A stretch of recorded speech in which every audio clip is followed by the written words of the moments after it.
Η στιγμή είχε μια παράξενη σιωπή, σαν να είχε σταματήσει ο χρόνος λίγο πριν συμβεί κάτι που κανείς δεν ήταν έτοιμος να αντικρίσει. Ο Κυριάκος λέζει ακίνητος και η ανάσα του βαραίνει όλο και περισσότερο, ενώ η Ευανθία στέκεται δίπλα του, για πρώτη φορά χωρίς τον έλεγχο που πάντα τη χαρακτήριζε. Τα μάτια της δεν έχουν πια την αυστηρότητα της γυναίκας που κυβερνά, αλλά μια ρογμή φόβου που μεγαλώνει κάθε δευτερόλεπτο. Εκείνη ακριβώς τη στιγμή, το παρελθόν μοιάζει να περνά μπροστά από τα μάτια της σαν μια αλυσίδα αποφάσεων που τώρα επιστρέφουν για να την κρίνουν. Ο άντρας που κάποτε στεκόταν δίπλα της ως στήριγμα, τώρα σβήνει μπροστά της και εκείνη δεν μπορεί να κάνει τίποτα για να το σταματήσει. Για πρώτη φορά, η Ευανθία δεν είναι η γυναίκα που ελέγχει τις εξελίξεις, αλλά μια σύζυγος που βλέπει την απώλεια να την καταπίνει. Ο Κυριάκος προσπαθεί να πει κάτι, αλλά οι λέξεις δεν βρίσκουν το δρόμο τους. Τα χέρια του τρέμουν ελαφρά και η Ευανθία τα κρατά με δύναμη, σαν να μπορεί έτσι να τον κρατήσει στη ζωή.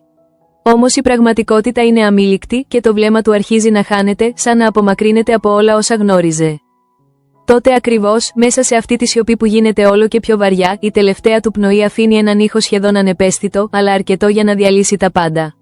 Η Ευανθία μένει ακίνητη, με τα μάτια καρφωμένα πάνω του, αρνούμενη να δεχτεί αυτό που μόλις συνέβη. Δεν υπάρχει κραυγή, δεν υπάρχει ξέσπασμα, μόνο ένα κενό που ανοίγει μέσα της και απλώνεται ανεξέλεγκτα. Αμέσως μετά, το σπίτι αρχίζει να γεμίζει με κινήσεις και φωνές, αλλά για εκείνη όλα ακούγονται μακρινά.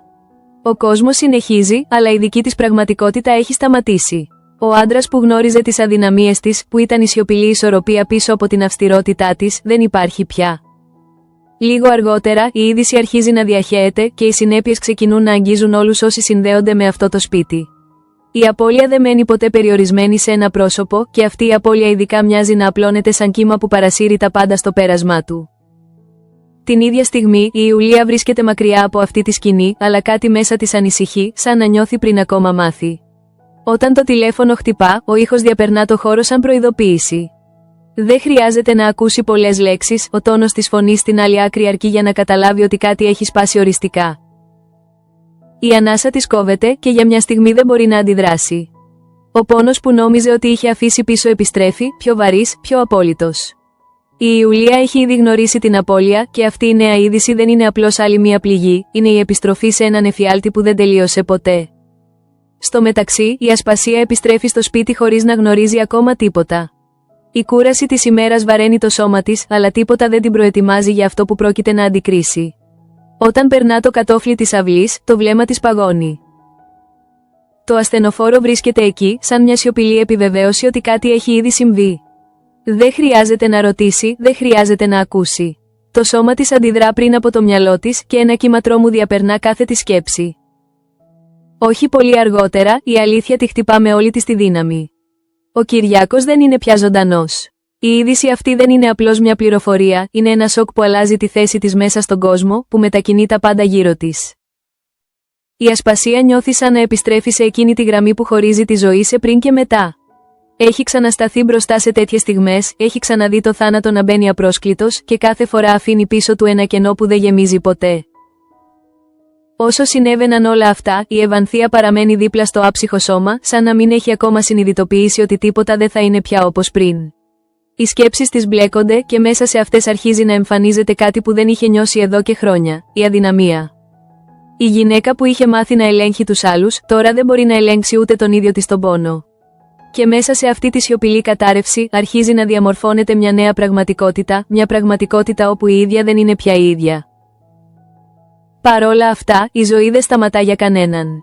Οι άλλοι χαρακτήρες κινούνται ήδη γύρω από αυτό το γεγονός, καθένας κουβαλώντας το δικό του βάρος, τη δική του ερμηνεία για την απώλεια. Η Ιουλία, με το βλέμμα χαμένο, προσπαθεί να καταλάβει τι σημαίνει αυτό για τη δική της ζωή. Δεν είναι μόνο ο θάνατος του Κυριάκου, είναι όλα όσα αυτός ο θάνατος θα φέρει στην επιφάνεια. Οι ισορροπίες μέσα στην οικογένεια αλλάζουν και εκείνη βρίσκεται ξανά στο κέντρο μιας καταιγίδας που δεν διάλεξε. Από εκείνη τη στιγμή και μετά, τίποτα δεν θα είναι απλό. Ο θάνατος του Κυριάκου δεν είναι απλώς ένα τέλος, είναι η αρχή μιας νέας αλυσίδας γεγονότων που θα δοκιμάσουν τους πάντες. Και ενώ το σπίτι γεμίζει με σιωπές και βλέμματα που αποφεύγουν το ένα το άλλο, ένα πράγμα γίνεται ξεκάθαρο, αυτή η απώλεια δεν θα ξεχαστεί, δεν θα ξεπεραστεί εύκολα και κυρίως, δεν θα αφήσει κανέναν αλόβητο. Στο μεταξύ, το σπίτι δεν είναι πια το ίδιο, ακόμα και αν οι τοίχοι παραμένουν στη θέση τους και τα αντικείμενα δεν έχουν αλλάξει. Υπάρχει μια αόρατη μετατόπιση, μια βαριά αίσθηση ότι κάτι έχει σπάσει οριστικά και κανείς δεν ξέρει πώς να το ονομάσει χωρίς να καταρρεύσει μαζί του. Η Ευανθία, που άλλοτε κινούσε τα πάντα γύρω της με ακρίβεια σχεδόν αλάνθαστη, τώρα μοιάζει αποκομμένη από τον ίδιο της τον εαυτό. Τα βήματά της μέσα στο σπίτι είναι αργά, σχεδόν διστακτικά, σαν να φοβάται ότι κάθε κίνηση θα επιβεβαιώσει την απώλεια που ακόμα αρνείται να δεχτεί. Λίγο αργότερα, η σιωπή γίνεται η μοναδική της άμυνα. Δεν κλαίει, δεν μιλά, δεν επιτρέπει στον εαυτό της να σπάσει μπροστά στους άλλους. Όμως μέσα της, μια αλυσίδα σκέψεων αρχίζει να ξετυλίγεται, φέρνοντας στην επιφάνεια στιγμές που είχε θάψει βαθιά, στιγμές όπου ο Κυριάκος δεν ήταν απλώς ο άντρας της, αλλά ο μόνος άνθρωπος που μπορούσε να την αντικρίσει χωρίς φόβο. Εκείνη ακριβώς τη στιγμή, η απουσία του αποκτά βάρος. Δεν είναι μόνο η απώλεια ενός συζύγου, είναι η απώλεια μιας ισορροπίας που κρατούσε τη ζωή της σε μια εύθραυστη τάξη. Και τώρα, χωρίς αυτόν, η ίδια δεν είναι σίγουρη ποια είναι. Την ίδια στιγμή, η Ιουλία παλεύει με ένα συναίσθημα που δεν μπορεί να ελέγξει. Η είδηση έχει ριζώσει μέσα της αναγκάθη και κάθε τη σκέψη επιστρέφει σε εκείνη τη φωνή στο τηλέφωνο, σε εκείνη τη στιγμή που όλα άλλαξαν χωρίς προειδοποίηση. Δεν είναι η πρώτη φορά που βρίσκεται μπροστά στο πένθος, αλλά αυτό που την τρομάζει είναι η επανάληψη. Σαν να είναι καταδικασμένη να χάνει ξανά και ξανά, σαν να μην της επιτρέπεται ποτέ να σταθεί σε μια σταθερή πραγματικότητα χωρίς να διαλυθεί. Αμέσως μετά, αρχίζει να σκέφτεται τη θέση της μέσα στην οικογένεια. Ο θάνατος του Κυριάκου δεν είναι απλώς ένα προσωπικό δράμα, είναι ένα γεγονός που θα αναδιαμορφώσει τις σχέσεις, θα αλλάξει τα όρια, θα φέρει νέες συγκρούσεις στην επιφάνεια. Και μέσα σε αυτή τη σκέψη, η μορφή της Ευανθίας γίνεται πιο βαριά από ποτέ. Γιατί τώρα, χωρίς τον Κυριάκο, εκείνη μένει μόνη της στο κέντρο της εξουσίας, χωρίς αντίβαρο, χωρίς κάποιον να μετριάζει τις αποφάσεις της. Όχι πολύ αργότερα, αυτή η συνειδητοποίηση γίνεται φόβος. Η Ιουλία ξέρει ότι η σχέση τους δεν ήταν ποτέ εύκολη, ότι η Ευανθία την αντιμετώπιζε πάντα σαν ξένη, σαν απειλή. Και τώρα, με αυτή την απώλεια, δεν ξέρει αν θα υπάρξει χώρος για συμφιλίωση ή αν όλα θα γίνουν πιο σκληρά. Στο μεταξύ, η Ασπασία παραμένει σε μια κατάσταση σοκ που δεν έχει ακόμα μετατραπεί σε πλήρη κατανόηση. Το ασθενοφόρο που είδε στην αυλή δεν ήταν απλώς μια εικόνα, ήταν μια πύλη προς μια πραγματικότητα που δεν είχε επιλέξει να ξαναζήσει. Η μνήμη της την τραβά πίσω, σε άλλες στιγμές όπου ο θάνατος είχε χτυπήσει την πόρτα χωρίς προειδοποίηση. Και κάθε φορά, η ίδια είχε προσπαθήσει να σταθεί όρθια, να συνεχίσει, να μην αφήσει τον πόνο να την καταπιεί. Αλλά αυτή τη φορά, κάτι είναι διαφορετικό. Δεν είναι μόνο η απώλεια, είναι η αίσθηση ότι όλα συνδέονται, ότι κάθε γεγονός είναι ένας κρίκος σε μια αλυσίδα που δεν σταματά ποτέ. Την ίδια στιγμή, η πολυξένη περνά τη νύχτα μόνη, απομονωμένη από όλους, σαν να έχει αποσυρθεί σε έναν χώρο όπου κανείς δεν μπορεί να τη φτάσει. Η σιωπή γύρω της δεν είναι απλώς απουσία ήχου, είναι ένα βάρος που πιέζει κάθε τη σκέψη. Οι φιλοδοξίες της, τα όνειρα που κάποτε την κινούσαν, μοιάζουν τώρα μακρινά. Γιατί μπροστά σε έναν θάνατο, όλα χάνουν την έντασή τους, όλα γίνονται μικρά και ασήμαντα. Και μέσα σε αυτή τη σιωπή, αρχίζει να εμφανίζεται κάτι πιο επικίνδυνο, η αμφιβολία για τον ίδιο της τον εαυτό. Αν αξίζει να συνεχίσει, αν έχει νόημα να παλεύει για κάτι που μπορεί να χαθεί από τη μια στιγμή στην άλλη. Παρόλα αυτά, σε ένα άλλο μέρος της πόλης, η Μελισάνθη προσπαθεί να επιστρέψει σε μια κανονικότητα που δεν υπάρχει πια.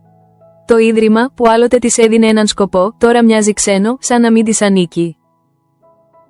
Κάθε της κίνηση συνοδεύεται από τη μνήμη του άγγελου, και αυτή η μνήμη δεν είναι απλώς νοσταλγία, είναι ένα βάρος που δεν την αφήνει να προχωρήσει. Γιατί ό,τι και αν κάνει, ό,τι και αν επιλέξει, υπάρχει πάντα κάτι που την τραβά πίσω. Λίγο αργότερα, η Γιασεμί της θέτει ένα προσωπικό ζήτημα που την αναγκάζει να κοιτάξει κατάματα την πραγματικότητα.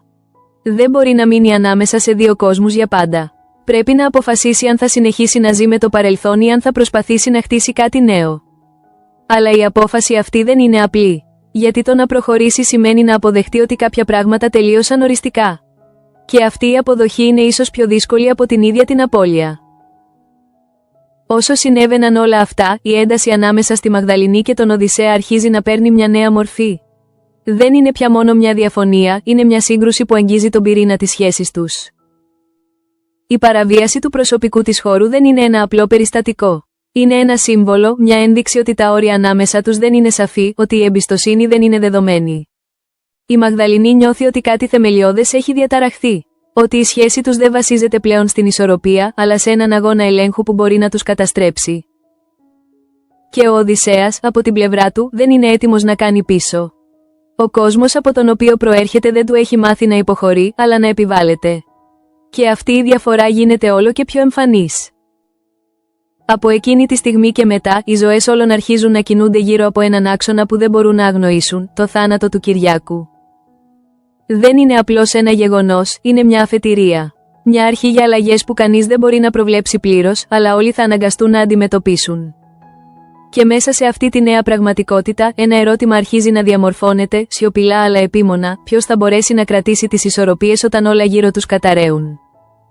Την ίδια στιγμή, το βάρος της απώλειας αρχίζει να μετατρέπεται σε κάτι πιο σύνθετο, πιο επικίνδυνο, καθώς δεν αφορά πια μόνο το συναίσθημα αλλά και τη θέση που κατέχει ο καθένας μέσα σε αυτή την οικογένεια. Ο θάνατος του Κυριάκου αφήνει ένα κενό που δεν είναι απλώς προσωπικό, είναι ένα κενό εξουσίας, μια σιωπηλή μετατόπιση που κανείς δεν μπορεί να αγνοήσει.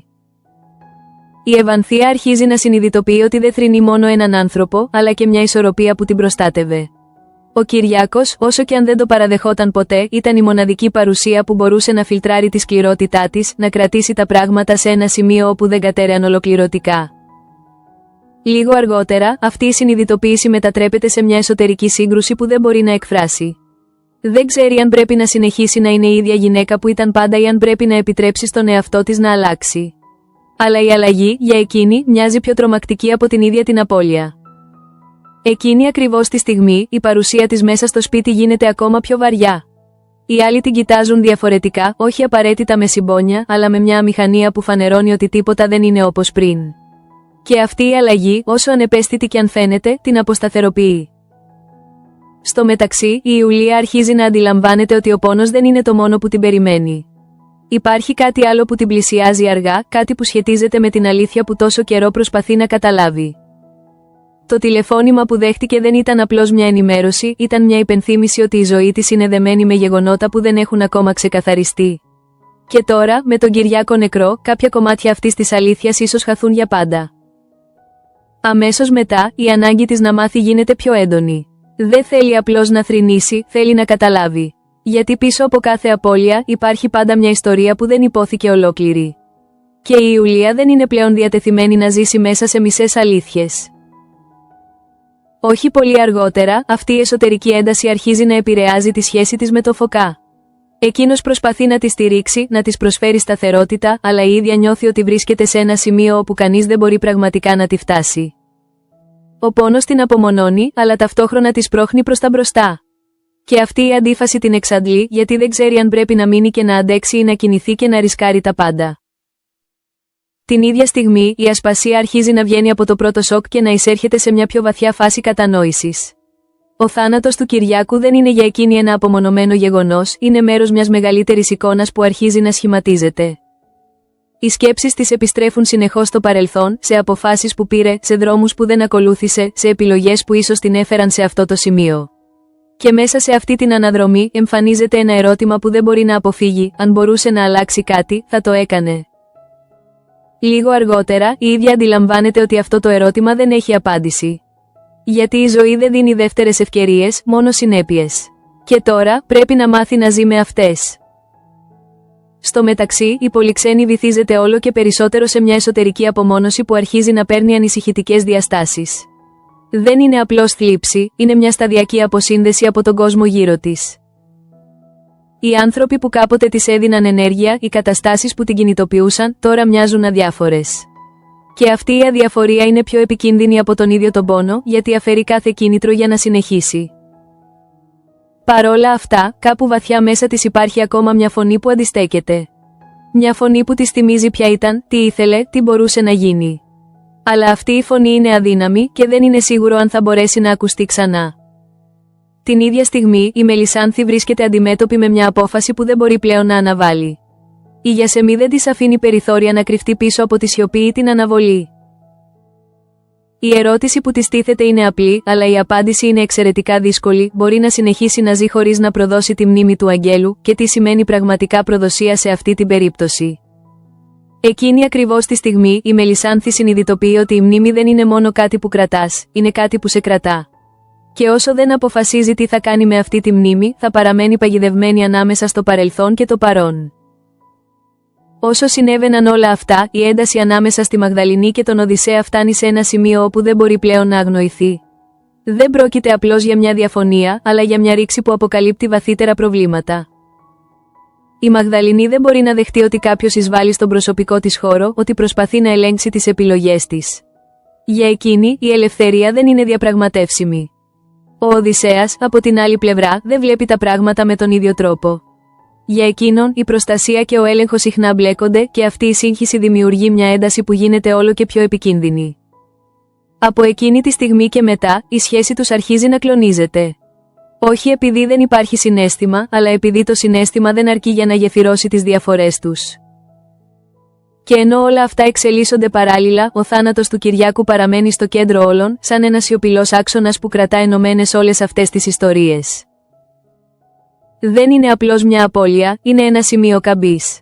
Ένα γεγονός που δεν αλλάζει μόνο το παρόν, αλλά αναγκάζει τους πάντες να επανεξετάσουν το παρελθόν και να φοβηθούν το μέλλον. Και μέσα σε αυτή τη νέα πραγματικότητα, ένα πράγμα γίνεται όλο και πιο ξεκάθαρο: κανείς δεν μπορεί να μείνει ίδιος μετά από αυτό. Από εκείνη τη στιγμή και μετά, η έννοια της καθημερινότητας μοιάζει σχεδόν ηρωνική, καθώς τίποτα δεν μπορεί να επιστρέψει πραγματικά στην προηγούμενη μορφή του. Οι άνθρωποι συνεχίζουν να κινούνται, να μιλούν, να εκτελούν τις συνήθειές τους, αλλά μέσα τους υπάρχει μια διαρκής ρογμή που δεν κλείνει.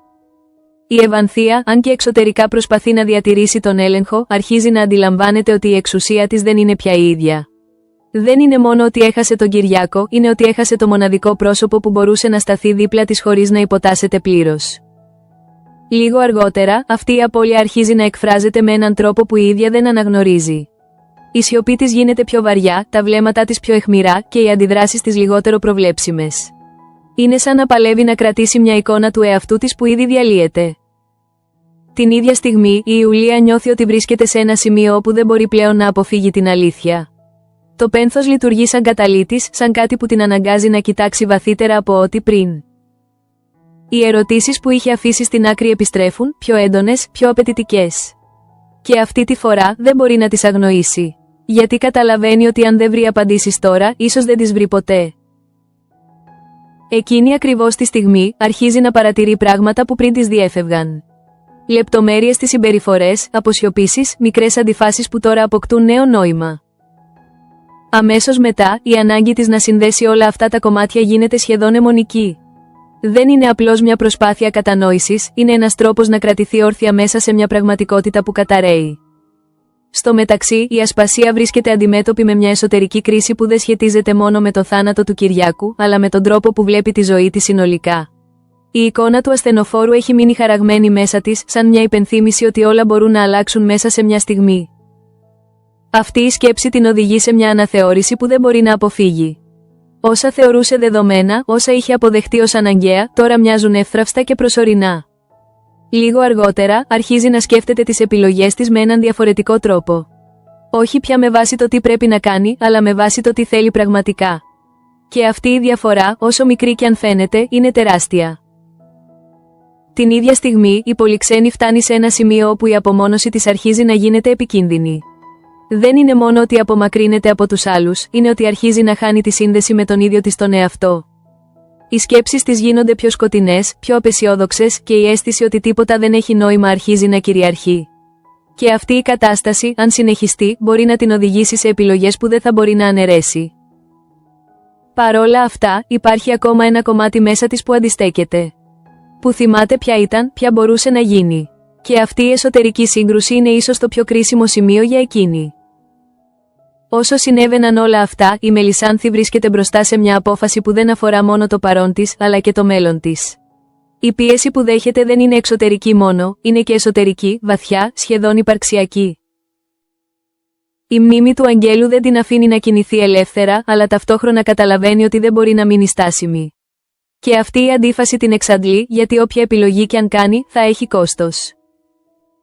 Εκείνη ακριβώς τη στιγμή, αρχίζει να αντιλαμβάνεται ότι το να προχωρήσει δεν σημαίνει να ξεχάσει. Αλλά το να μην προχωρήσει σημαίνει να χαθεί.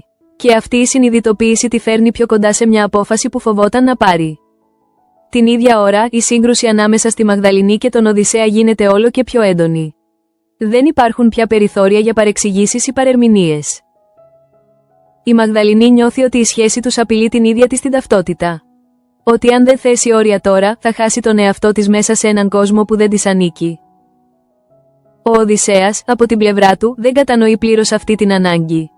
Για εκείνον, η αγάπη και ο έλεγχος συχνά συγχέονται και αυτή η σύγχυση δημιουργεί ένα χάσμα που μεγαλώνει. Λίγο αργότερα, αυτό το χάσμα γίνεται σχεδόν αγεφύρωτο. Και οι δύο συνειδητοποιούν ότι δεν αρκεί να αγαπούν, πρέπει να μπορούν και να συνυπάρχουν. Και αυτό είναι κάτι που δεν είναι πλέον βέβαιο. Στο μεταξύ, η απουσία του Κυριάκου συνεχίζει να λειτουργεί σαν σκιά πάνω από όλους. Δεν υπάρχει στιγμή που να μην επηρεάζεται από αυτό που συνέβη.